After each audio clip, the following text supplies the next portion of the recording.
comentei com vocês no início do programa, na abertura, que hoje a gente falaria de uma pesquisa, né, que saiu recentemente, que diz que mulheres jovens estão fumando muito menos, mas bebendo muito mais. Eu vou apresentar quem está aqui com a gente mais uma vez, que é a cardiologista a doutora Jaqueline Shows. Bem-vinda. Muito obrigada. Prazer te receber. Porque a gente vai falar um pouquinho dessa questão do álcool, do fumo. Mas antes, até para o pessoal de casa entender o porquê dessa pesquisa. E todos os números, a gente preparou um VTzinho de abertura. Olha lá. Perfeito.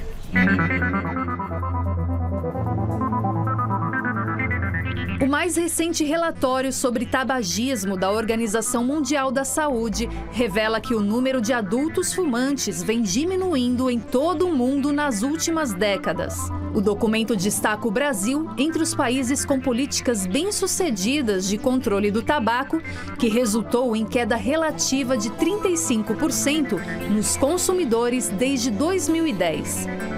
Porém, estudos apontam que há pelo menos 2 décadas, mulheres consomem cada vez mais álcool e começam cada vez mais cedo. No Brasil, 25% dos homens e 12,7% das mulheres acima de 18 anos relataram consumo abusivo de álcool, segundo o levantamento do Ministério da Saúde. Mas o índice feminino tem crescido em média 4,2% por ano na última década. Os riscos do consumo abusivo preocupam especialistas da saúde pública, já que as mulheres são as mais propensas a desenvolver problemas de saúde em decorrência do álcool, como câncer de mama, cirrose, problemas cardíacos, impactos neurológicos e mesmo a dependência química. Ai, doutor, o assunto merece nossa atenção e esse alerta, né? Com toda certeza. Pode contar um pouquinho pra gente dessa pesquisa? Na verdade, assim, essa coisa de você ter esse comportamento socialmente aceito, o cigarro veio primeiro, que o Brasil é campeão na redução, então teve toda uma campanha com a finalidade de reduzir o consumo e os resultados estão aí. Realmente, a taxa de iniciação entre adolescentes brasileiros é uma das menores do mundo. Fantástico. Então, diminuiu a proporção de homens que fumam e mulheres também. E provavelmente esse movimento que tem relação ao consumo do álcool é a consequência disso, dessa permissividade, de muita campanha publicitária incentivando a diversão está relacionada a consumo. Entendi. É uma coisa muito social.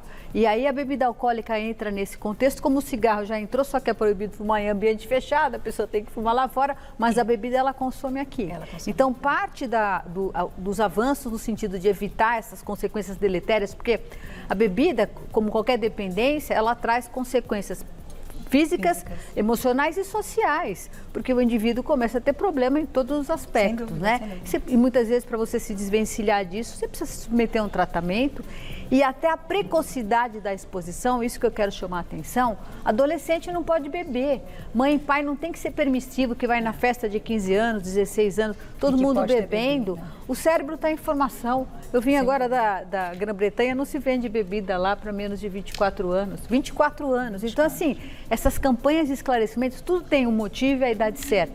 O cérebro tem uma plasticidade cerebral e isso é afetado pelo cigarro, também pela nicotina e também pela bebida alcoólica. Então, são coisas que, comportamentos indesejáveis, desnecessários. Sem contar que aqui não é você bonita, você fica gorda, né? A mulherada enche o caneco de cerveja, pelo amor de Deus. Envelhece. Né? Faz mal para todos os órgãos. Exatamente. E a gente vai, inclusive, contar aqui algumas dicas suas, né? Para parar de fumar, quem quer parar, né? quem precisa e está consciente. Mas antes, a gente foi conversar também com a doutora Olívia Pozzolo, ela é psiquiatra e pesquisadora do Centro de Informações sobre Saúde e Álcool. E aí ela deixou uma palavrinha pra gente, olha lá. Perfeito.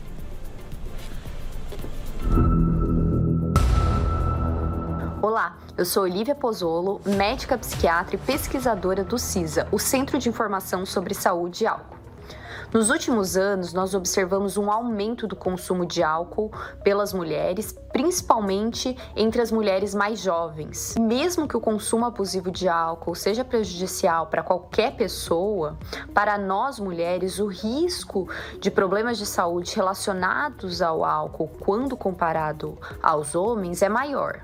E isso se deve a questões biológicas, fisiológicas. Nós temos menos água no corpo e enzimas que vão metabolizar o álcool. Quando consideramos índices no Brasil, a gente observa uma redução tanto de mortes quanto de internações relacionadas ao consumo de bebida alcoólica no último ano.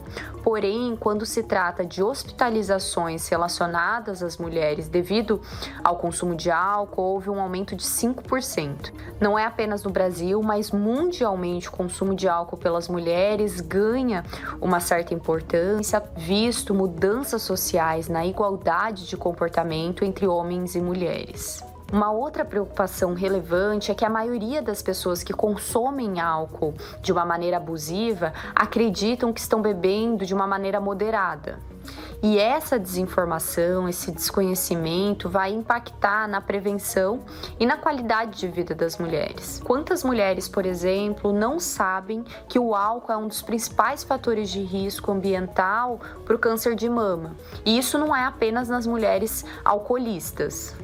Também no caso das gestantes, a orientação é a abstinência total do álcool no período da gestação. Mesmo quando a gestante bebe em pouca quantidade, eventualmente pode colocar em risco a saúde do bebê. Moderado ou abusivo, a Organização Mundial de Saúde é clara, não existe limite seguro para o consumo de álcool.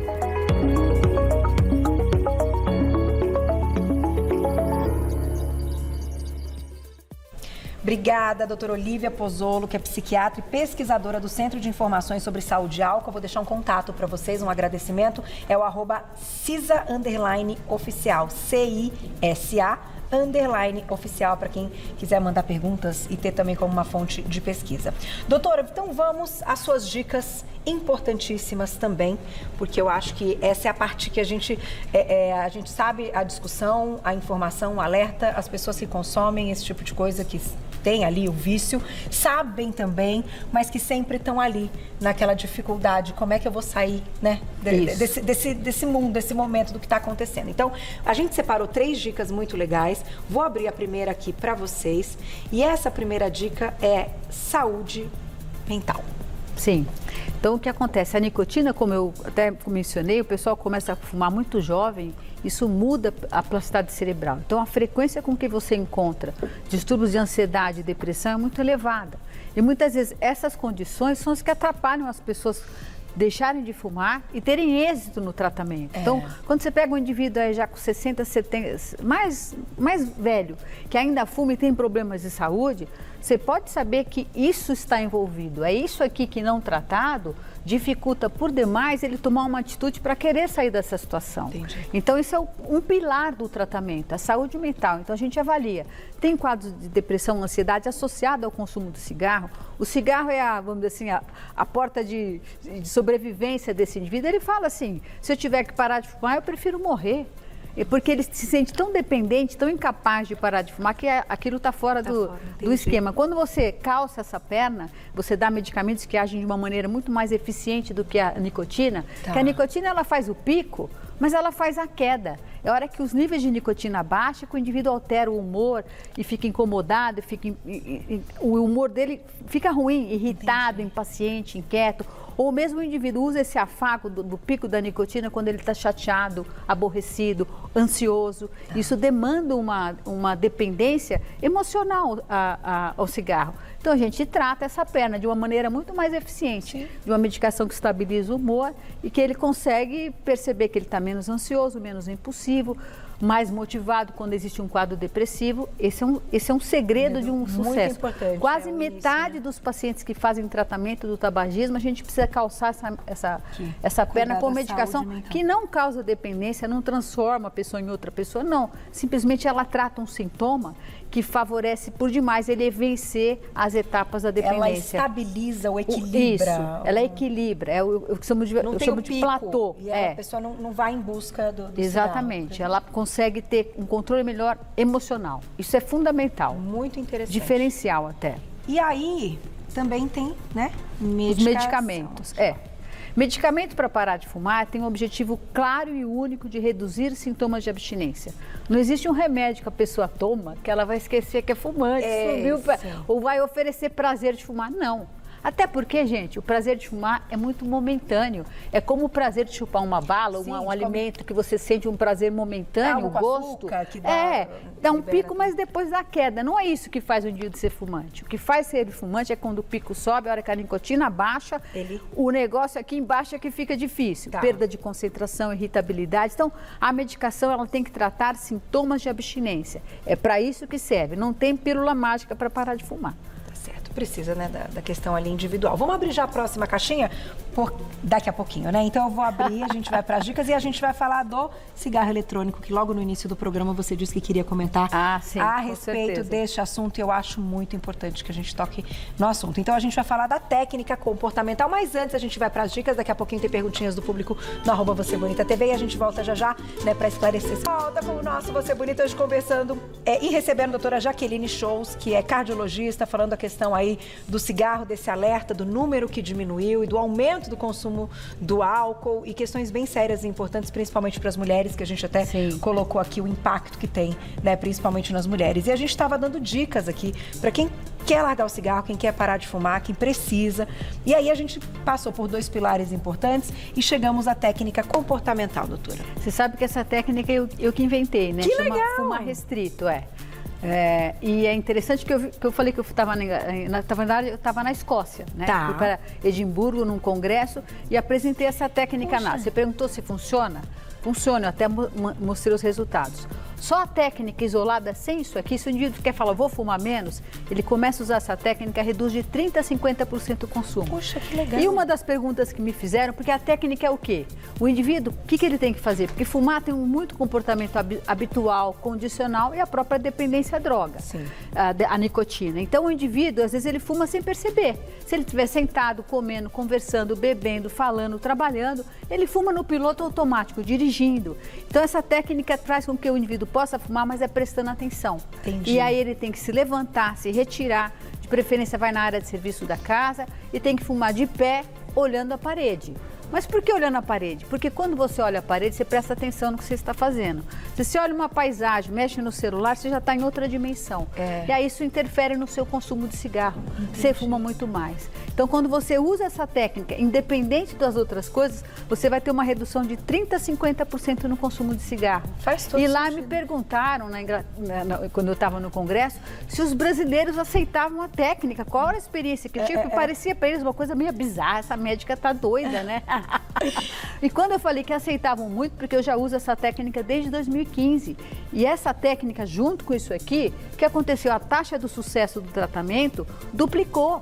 Hoje as taxas de cessação, quando a gente monta o tripé de parada completa, é de 70%, nenhum país tem isso. Que bacana, eu estava lá mostrando esse resultado.